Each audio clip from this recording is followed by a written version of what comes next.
చాలా అవసరం. ఎన్ని పరదేశులు? 3 పరదేశులు. మొదటిది చెప్పండి. మొదటిది భూలోకం. భూలోక పరదేశు. భూలోకం అంటే మనం నివసిస్తున్న స్థలం. మరి పరదేశ్ అంటే దేవుడు మరుగు చేసిన స్థలం. ఆ మరుగు చేసిన స్థలమే ఏదేను వనం. దేవునికి స్తోత్రం. హల్లెలూయా. యేసు ప్రభువారు ఏ పరదేశుకు వెళ్ళాడు అంటే పాతాళ పరదేశుకు వెళ్ళాడు. పాతాళం వేరు, పాతాళ పరదేశు వేరు. పాతాళంలో ఎవరున్నారు? ధనవంతుడున్నాడు. పాతాళంలో ధనవంతుడున్నాడు. మార్పు చెందని వారు ఉంటారు. గమనించండి, అక్కడ అగ్ని ఆరదు, పురుగు చావదు. అది ఈ మాట వాస్తవంగా మనం ఆలోచన చేస్తే నరకం గురించి మాట్లాడుకోవాలి. పాతాళం నుంచి నరకానికి నెట్టబడేదాకా వెయిట్ చేయాలి. కానీ పాతాళాన్ని బిలాం అన్నారు. బిలాం అంటే అదొక పెద్ద లోయ. ఆ లోయలో దప్పిక తీర్చబడదు, దాహమవుతూ ఉంటుంది. కారణం ఏంటంటే నాలుక ఎండిపోద్ది, పెదాలు ఆరిపోతాయి. అందుకని ధనవంతుడు పాతాళము నుండి కన్నులెత్తి అబ్రహాము రొమ్మును ఆనుకొని ఉన్న లాజరును చూసి, తండ్రైన అబ్రహామా, నా నాలుక మంట చల్లార్చడానికి లాజరు చిటికిన వ్రేలు నీళ్లు నా కోసం ఇక్కడికి పంపించమన్నాడు. Praise the lord. చెబుదాం హల్లెలూయా. 2. మూడవది పరలోకం. పరలోకం వేరు, పరలోక పరదైసు వేరు. పరలోకం అంటే భక్తుల కొరకు సిద్ధపడుతున్న పట్టణం. అది రాత్రి మనం చెప్పుకున్నాం. పరలోకం ఎవరి కోసమట? పరలోకం ఎవరి కోసం? భక్తుల కోసం, ప్రభువు బిడ్డల కోసం.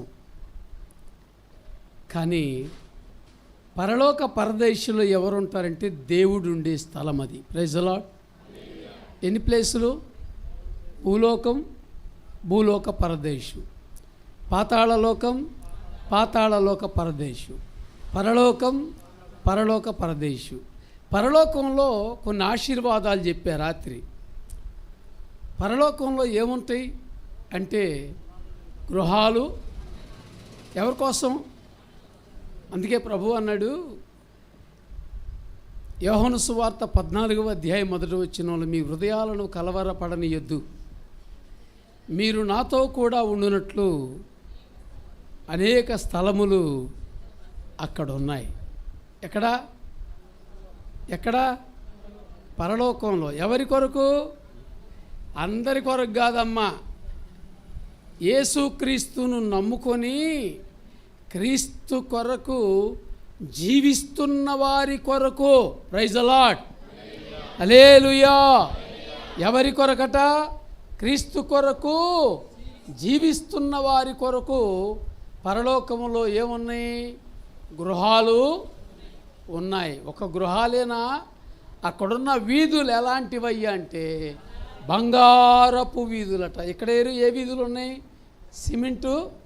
సిమెంట్ రోడ్లు, తారు రోడ్లు, మట్టి రోడ్లు, కంకర రోడ్లు, గుంట రోడ్లు, మెట్ట రోడ్లు ఉన్నాయి. కానీ అక్కడ ఈ విధమైన ఎత్తుపల్లాలు ఏమీ ఉండవు. అక్కడ సాఫ్ట్గా ఉంటుంది. ఆ బంగారు వీధులలో మనం తిరుగుతూ ఉంటాం. మనమంటే మనం కాదు, ప్రభువును నమ్ముకున్న భక్తులు. Praise the lord. హల్లెలూయా. ధనవంతుడు ఎక్కడ చేరాడట? పరలోక రాజ్యంలో ప్రవేశించలేడట. అందుకే నేటి క్రైస్తవ సమాజం క్రీస్తు కొరకు ప్రాణం పెట్టడానికి ఇష్టపడుతున్నారు. అందుకే సంపాదించింది ఏది మనతో రాదు గనుక మనం క్రీస్తు కొరకు హతసాక్షులమైతే మన కొరకు మహిమ రాజ్యం ఉందనే విశ్వాసాన్ని కనుపరుస్తూ ఆయన నిమిత్తమై పవిత్రతను సంపాదించుకోవడానికి ప్రయాసపడుతున్నారు. ప్రభువుకు స్తోత్ర, హల్లెలూయా.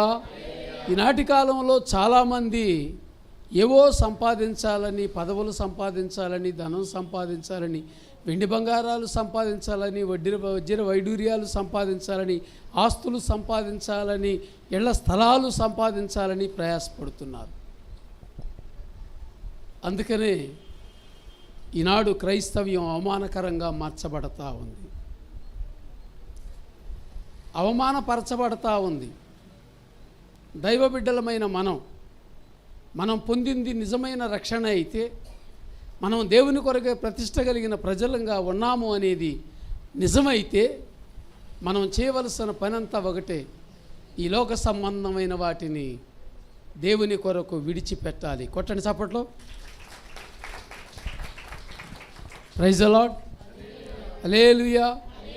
విడవగలిగిన నాడు మనము ఆ మహిమ రాజ్యములో ప్రవేశించగలుగుతాం. స్తెఫను క్రీస్తు కొరకు హతసాక్షిగా మార్చబడ్డాడు. పౌలు అన్నాడు, బ్రతుకుట క్రీస్తే, చావైతే లాభం అన్నాడు. లాభం అంటే